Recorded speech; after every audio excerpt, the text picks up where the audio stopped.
Saudaraku, firman Tuhan ini biarlah membawa kita untuk percaya sungguh-sungguh bahwasanya mujizat Tuhan masih berlangsung.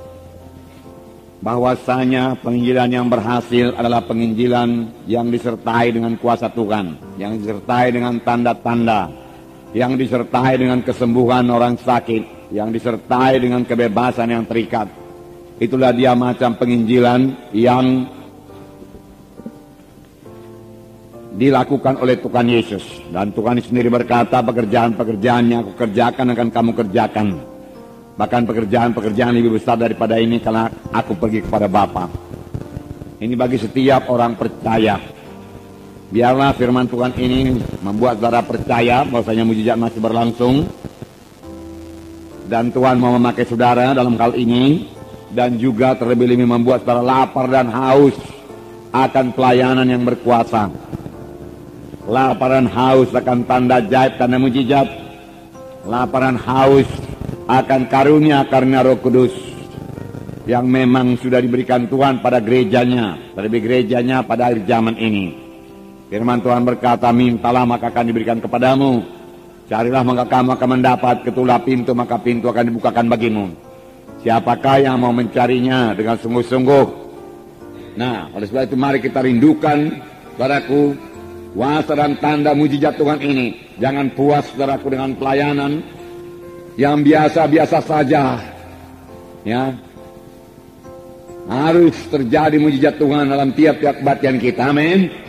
Karena Tuhan kita ajaib adanya. Kalau saudara membaca kitab Kisah Para Rasul, karena itu kisah perbuatan dari Roh Kudus. Amin.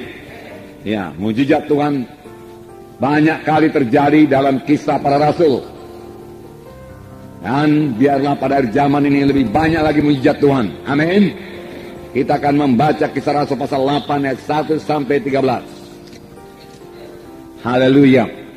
Jadi Simon yang tukang sihir ini juga takjub melihat tanda-tanda dan mujizat-mujizat besar.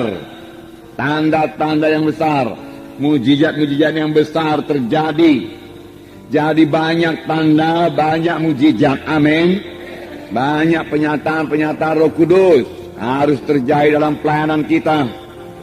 Pelayanan Filipus ini juga dikatakan mereka mendengarkan firman Tuhan. Tetapi mereka bukan hanya sekedar mendengar saja, mereka juga melihat tanda-tanda yang diadakannya.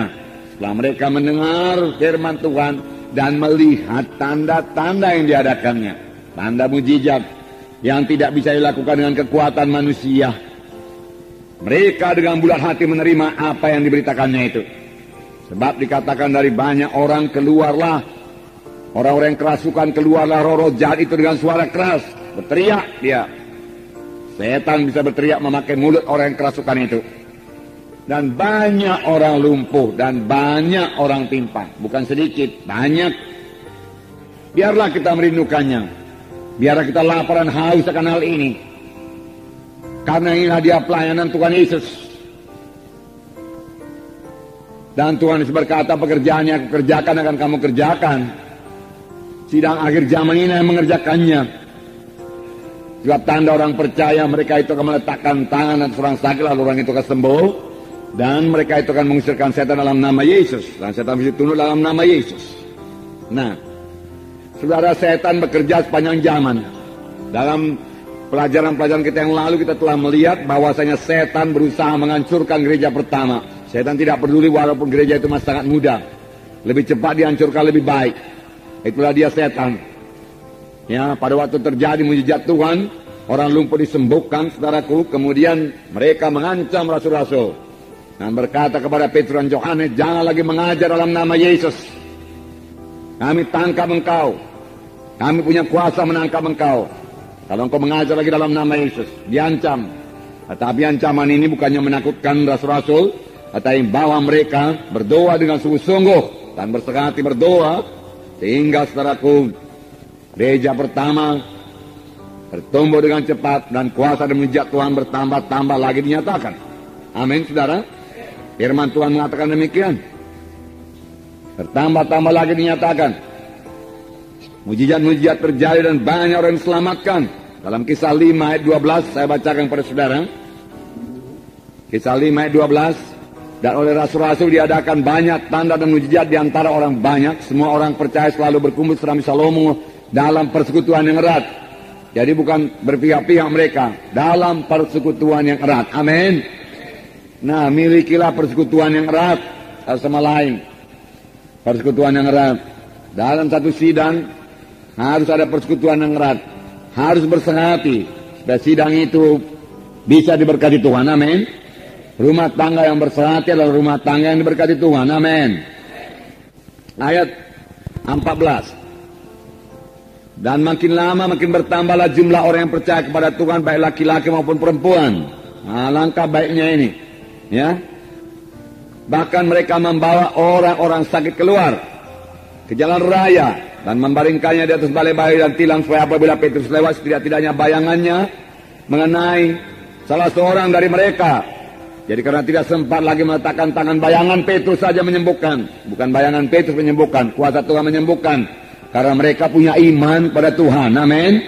Dan bayangan Petrus itu hanya sebagai point of contact saja. Ya. Mereka sembuh. Ayat 16. Dan juga orang banyak dari kota-kota sekitar Yerusalem datang berduyun-duyun dan membawa orang-orang yang sakit dan orang-orang yang diganggu roh jahat. Ada yang sakit, ada yang diganggu roh jahat. Jadi ada roh jahat mengganggu, hati-hati. Ya. Kita bukanlah orang yang mau bersoal jawab, berdebat-debat, saudaraku. Kita perlu menyatakan tanda ajaib, tanda mujizat, membuktikan bahwasanya Yesus hidup dan dia bangkit daripada kematian dan dia bekerja. Amin. Saudara bisa melaksanakannya, saudaraku.